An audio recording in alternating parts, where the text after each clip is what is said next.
할렐루야. 하나님의 은혜가 이 시간 우리들 모두에게 임하기를 주의를 축원합니다. 서로 인사하십시다. 은혜 많이 받읍시다. 인사하십시오. 진작 찬양대로 이름 바꿀 걸 그랬어요. 찬양대로 바꾸니까 이름 찬양이 너무. 한번 기악부랑 더불어 박수 한번 합시다. 감사합니다. 네, 감사합니다. 오늘 말씀의 제목 한번 따라합시다. 하나님의 열심히 이루십니다. 믿음 되길 바랍니다. 제가 인생의 나이는 이게 얼마 먹지 않았는데 목회 연륜은 좀 이 동기들보다 좀 깁니다. 제가 1987년도에 목회를 나갔으니까 올해 횟수로 30년째를 맡고 있습니다. 언젠가 내가 목회하는 스타일이 어떤가 이렇게 생각하던 때가 있었습니다. 그러면서 내 나름대로 느껴지는 것은 좋게 얘기하면 저는 축구로 말할 때 공격형 목회가 아니라 수비형 목회다, 그런 생각이 들어요. 그럼 좀 나쁘게 표현하면 좀 게으른 목회다, 그렇게 생각이 들어요. 그래서 교인들이 목사님 이거 하면 어떻겠냐 그러면 그거 해야 돼요? 그럼 해보죠. 뭐 이런 스타일인 것 같아요. 그런데 그래도 30년 동안 이렇게 무음하게 목회를 하게 된 것에는 원인이 있더라고요. 이유가 있는데 그것은 항상 하나님이 제 목회에 열심이셨어요. 그래서 앞에서 어디로 가야 될지 모르고 이렇게 서 있을 때에 누군가 앞에서 막 손짓해요. 저보다 더 빨리 가셔서 거기서 손짓해요. 그래서 또 거기 가면 또 거기서 또 이제 탄력받아서 그 고비를 넘겨서 또 이렇게 쭉 가다가 또 어느 막다른 데 가서 어떻게 가야 될지 모르고 이렇게 서 있으면 또 어디서 막 이렇게 손짓하셔요. 그 손짓이 누구냐면 하나님의 열심이었어요. 그런 고비가 여러 차례 있었는데 그 중에 한 것을 소개하려고 합니다. 제가 강원도 정선에 교회를 개척했다고 말씀드렸잖아요. 사랑채 하나를 얻어서 이제 교회를 개척했는데 정말 하나님께서 은혜를 주셔서 땅 100평을 구입하게 됐어요. 밭이었는데 100평을. 근데 거기다 이제 바로 교회를 지으려니까 당시 돈이 없고 교인들도 없었기 때문에 고민하고 있었는데 저희 지방 내의 한 교회가 교회를 지으면서 임시 예배처로 비닐로 된 텐트를 천막을 한 25평 정도 되는 것을 이 공사장의 아시바보다는 좀 작고 일반 비닐하우스보다는 좀 두꺼운 그 정도 쇠 틀까지 해가지고 한 겁니다. 그거 이제 자기 교회 다 짓고 들어가야 되니까 저보러 연락해서 필요하면 가져가도 된다고 그러더라고요. 그래서 너무 감사해가지고 그 밭에다가 25평 정도를 이렇게 공그릴 바닥을 하고 그걸 옮겨다 와서 설치를 하고 바닥에 장판을 깔으니까 아쉬운 대로 교회 같은 거예요. 너무 감사해서 좋아가지고 이제 막 있는데 그러다가 이제 겨울이 됐습니다. 어느 아침인데 일어났는데 이제 그때는 뭐 새벽 기도는 저 혼자 하니까 그냥 제 사택에서 엎드려서 하고 바로 그 옆에 교회이긴 했지만 아침에 있는데 막 문을 두드리면서 그 바로 옆에 우리 할머니 성도님이 한 분 계셨거든요. 전사님 있어요? 그런 거예요. 예, 그랬더니 큰일 났더래요. 그저 아침에 그렇게 하실 분이 아닌데 그래서 왜요? 뭐요? 그랬더니 교회가 막한 무너졌어요. 그래가지고 문을 딱 여는데 밤새 눈이 와가지고요. 무릎까지 와서 이 문이 이게 옛날 집 이렇게 열면 바깥이 있는지 알아요. 이 문이 안 열리는 거예요. 그 문턱까지 이렇게 넣어봐요. 그 어떻게 해가지고 보니까 신발이 뭐 눈에 가렵고 막 털고 나가서 갔더니 이 천막으로 친 건 너무나 눈이 맞아가지고 왕창 무너져 버린 거예요. 야, 이게 난감하더라고요. 제가 무슨 경험, 그때 나이가 제가 26입니다. 뭘 알아요? 나가서 목회한다는 것 뺏기지. 애숭이지 정말. 경험도 없지요. 젊은 교인들도 없지요. 돈도 없지요. 이걸 어떻게 수습해야 되지? 그리고 거기는 눈이 오면 봄 될 때까지 안 녹아. 해발 600m 지역이 이 산골 마을이기 때문에 그냥 눈 오면 가는 길만 어떻게 치우고 그냥 쌓아놓다가 자연 봄 될 때까지. 그러니 이걸 어떻게 해요? 그래서 그냥 그 무너진 교회 천막 앞에 마당에서 그냥 내 가슴이 무너지는 거예요. 지금 같았으면 뭐 타타닥 어떻게 뭐 조치를 취할 생각이 났을 텐데 그때는 정말 내 마음도 무너지는 것 같더라고. 하나님 이거 어떻게 하면 됩니까? 그 이제 기도하고 그날 또 우리 정선 지방이 사경회가 있었어요. 그래서 이제 뭐 무너진 거 어쩔 수 없이 그냥 내버려두고 이제 대책 없이 이제 그 제가 교육부 소속이니까 거기 가서 이제 했는데 그 강사님으로 누가 오셨냐면 춘천에 나중에 그분이 감독님이 되신 김경 이름이 생각이 안 나요. 그 목사님이 오셨어요. 그래서 이제 사경회 강의를 하는데 둘째 날인가 이제 교육부에서 식사 대접을 하는데 저희가 거기 수감리였거든요. 수감리에 그 송어 횟집이 하나 떡 있는데 거기에서 식사를 대접한다고 정한 거예요. 감사님하고 총무님이. 그러니까 저도 이제 얼떨결에 우리 동네에서 하니까 이제 같이 왔지요. 와서 이제 밥을 먹고 감사님이 이 목사님 누구고 뭐 이렇게 소개를 하잖아요, 강사님한테. 그러다가 저의 순서가 됐는데 이 전사 지금 이 동네에서 목회를 한다고 그런 거예요.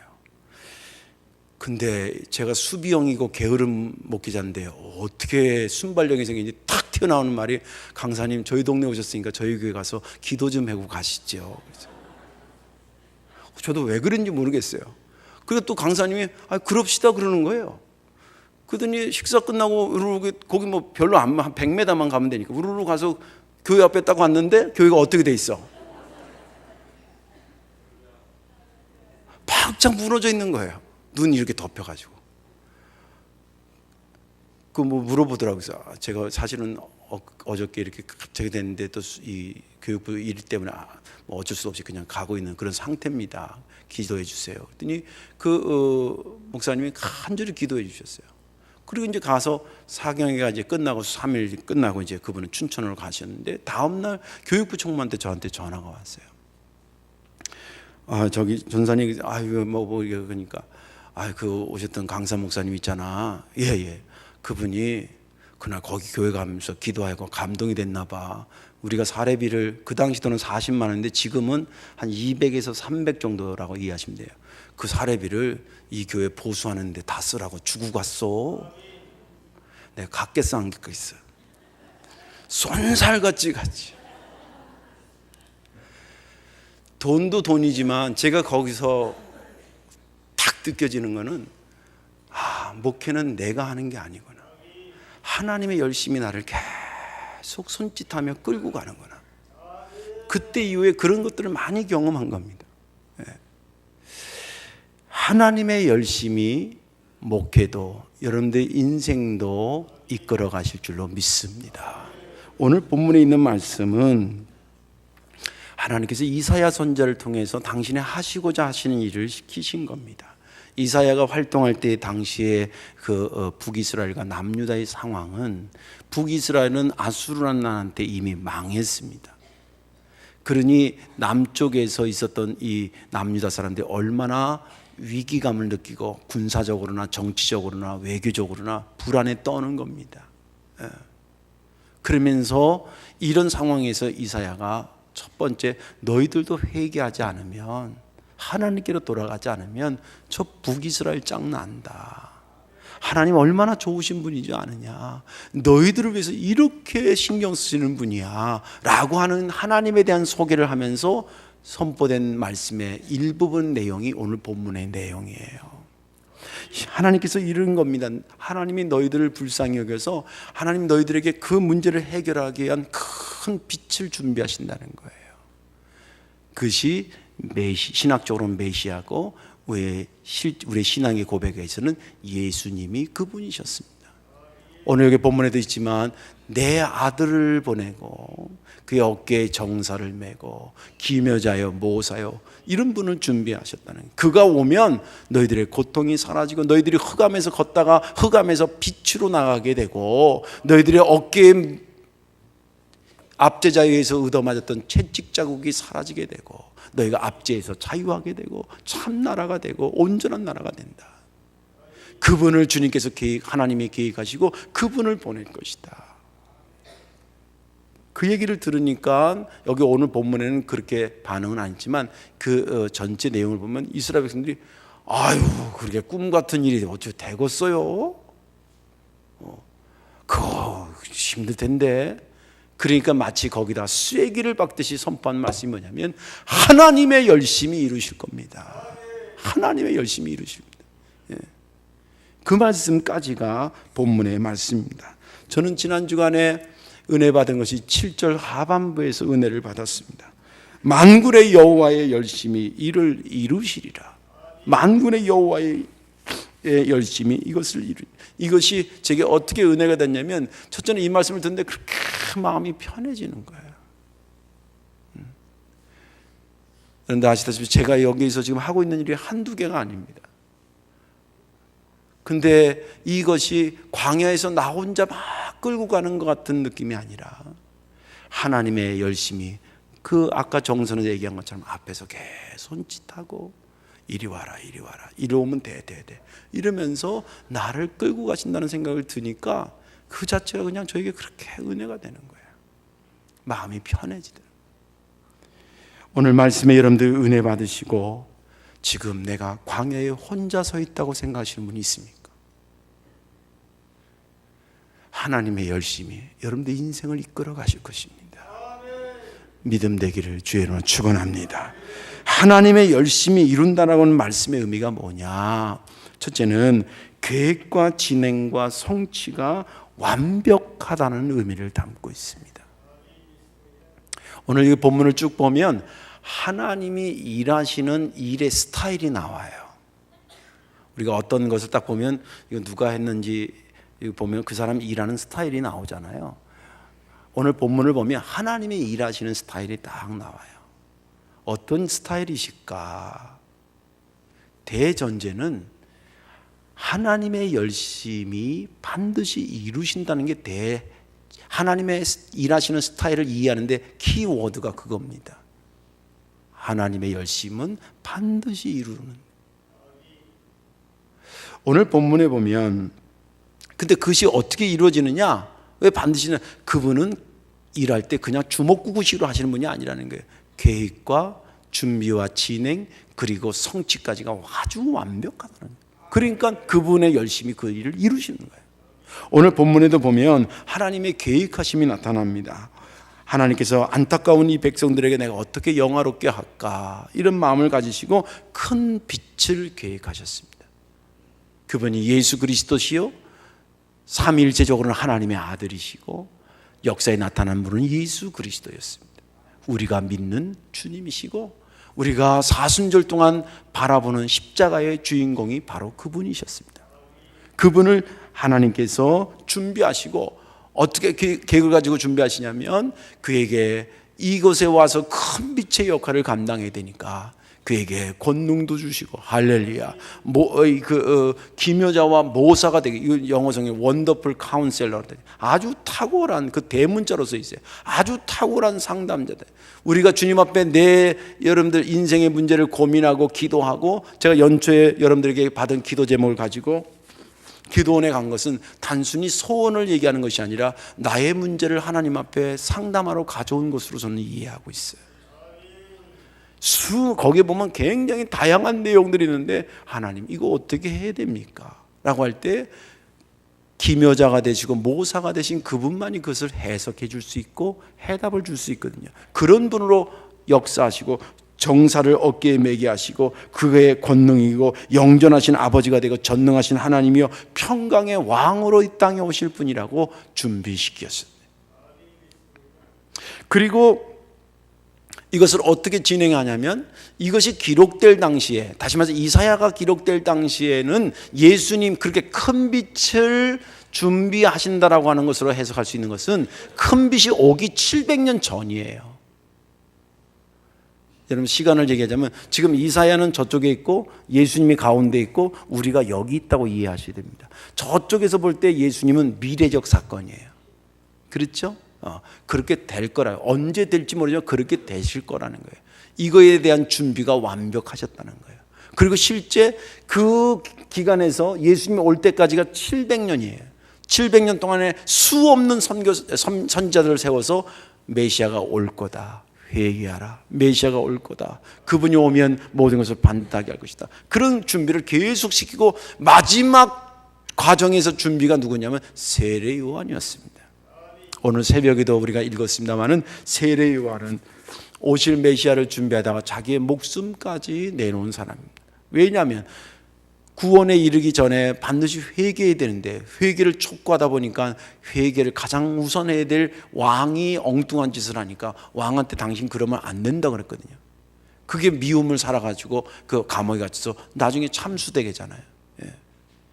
그러면서까지도 자기에게 주어진 것을 회피하지 않았던 사람, 그 마지막까지 준비된 사람이 누구냐면 세례 요한이었고, 그리고 나서 예수님께서 이 땅에 실제 오셨습니다.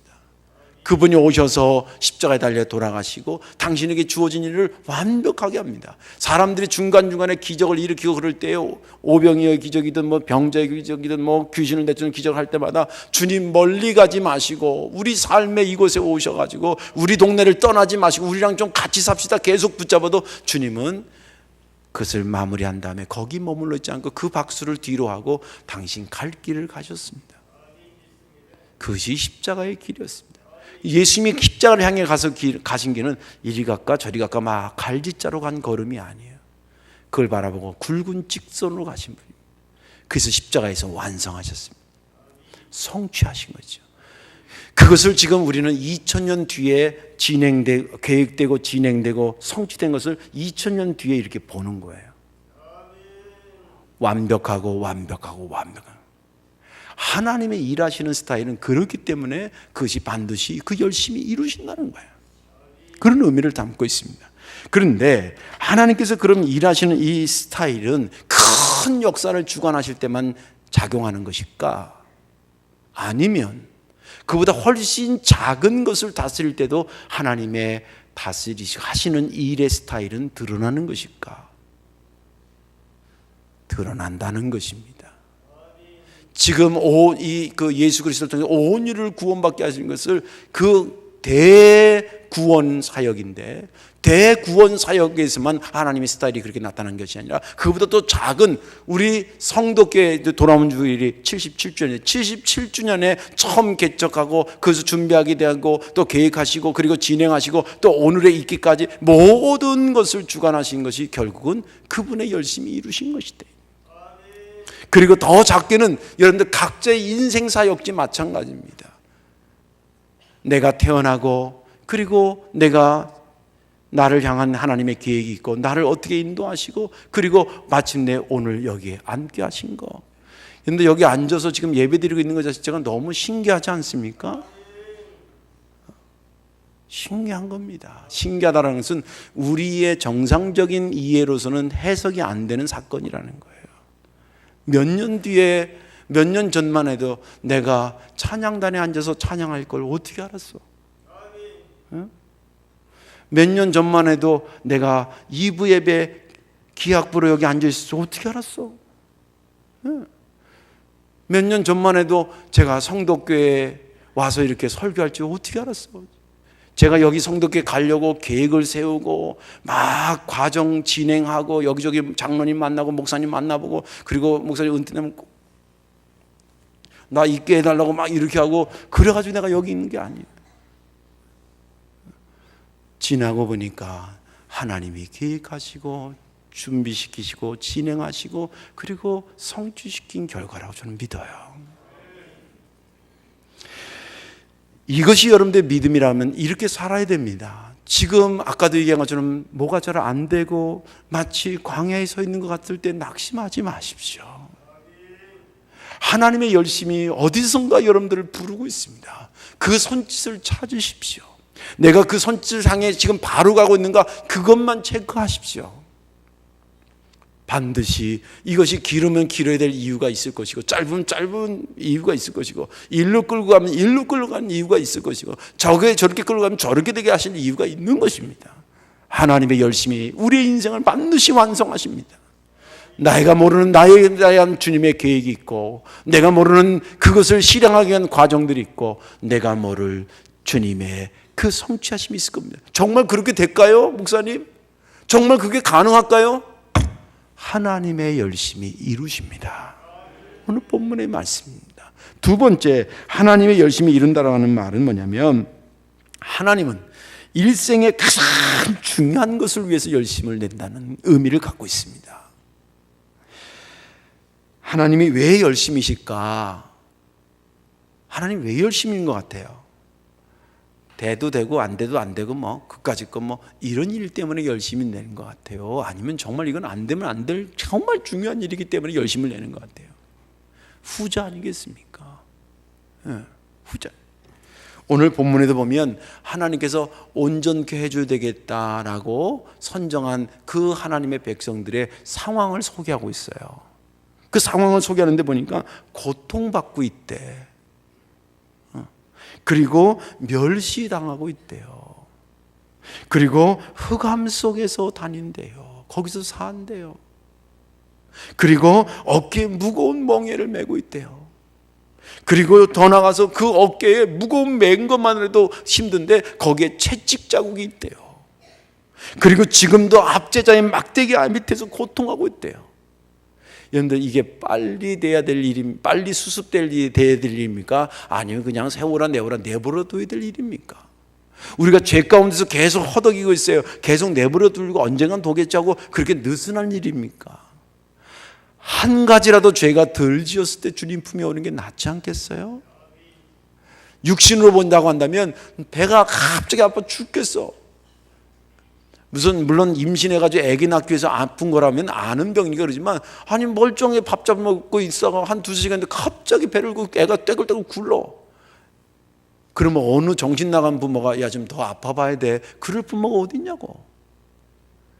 만사 제켜놓고 애를 차에다 들쳐업고 싣고 쏜사같이 응급실로 달려갈 거 아니겠습니까? 왜? 중요하기 때문에. 중요하기 때문에. 이것이 육체적으로도 중요하고 정신적으로도 정치적으로도 영적으로도 고통 속에 있고 멸시당하고 흑암 속에 있고 어깨에 어깨에 그 멍에를 메고 있다고 한다면 빨리 거기서 건져내야 되지 않겠습니까? 언제까지 헤매겠나? 이렇게 소중한, 왜 빨리 해야 됩니까? 왜 시급한 겁니까? 내버려 두고 방치했다가는 죽음으로 향해 가기 때문에. 배 아픈 것도 죽음으로 가게 되고, 정신적으로 약해지는 것도 죽음으로, 그리고 영적으로 흑암 속에 있는 것도 죽음을 향해 가기 때문에 건져내야 된다는 거예요.